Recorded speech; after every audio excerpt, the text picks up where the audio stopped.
Christy Brissette is a dietitian at the Princess Margaret Cancer Centre in Toronto. She's with me in the studio to talk about this research and what changes you can make in your diet. So Christy, what do you think? Do you think people should just stay away from processed meat, stay away from red meat?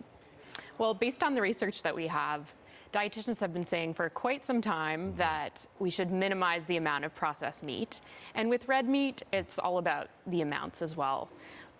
So trying to, limit portion sizes to 18 ounces of red meat a week. And then with the processed meat, it's even more important now that it's been listed as a carcinogen by the World Health Organization. Yeah, I mean, that is certainly interesting. And putting it in the same category as tobacco and asbestos, is that... It's definitely scary. So calling it a carcinogen means it is linked to cancer risk and does cause cancer. Now, to just put things in perspective with the numbers, so basically the number of deaths per year worldwide that are linked to processed meat intake are about 34,000.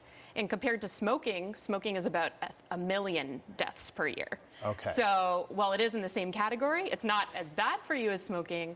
However, still does cause cancer. So it's looking at total amounts. All right. And now you also have, there's an 80-20 kind of rule out there that might make people calm down a little bit when it comes to eating some of the things that may not be great for them.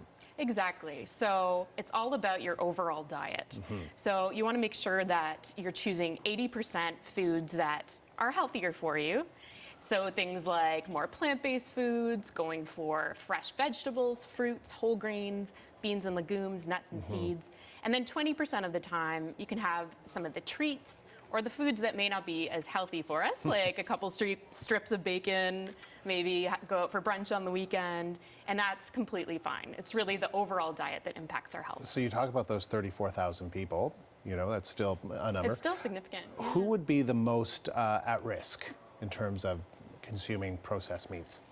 Well, I think it depends, again, on the total amount. So what the research has shown us is that having more than 1 3/4 ounces per day increases the risk of colorectal cancer and possibly stomach cancer as well. So that would be like having a hot dog every day or a couple slices of bologna.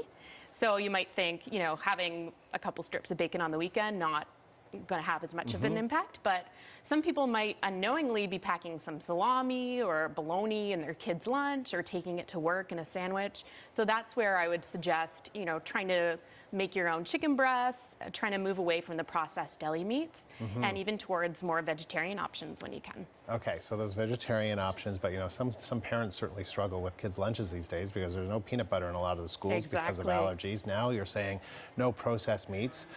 So what do parents do? What's a parent to do? Exactly. So I always recommend roast a chicken on Sunday night. That way you're going to have that to pack in the kids' lunches.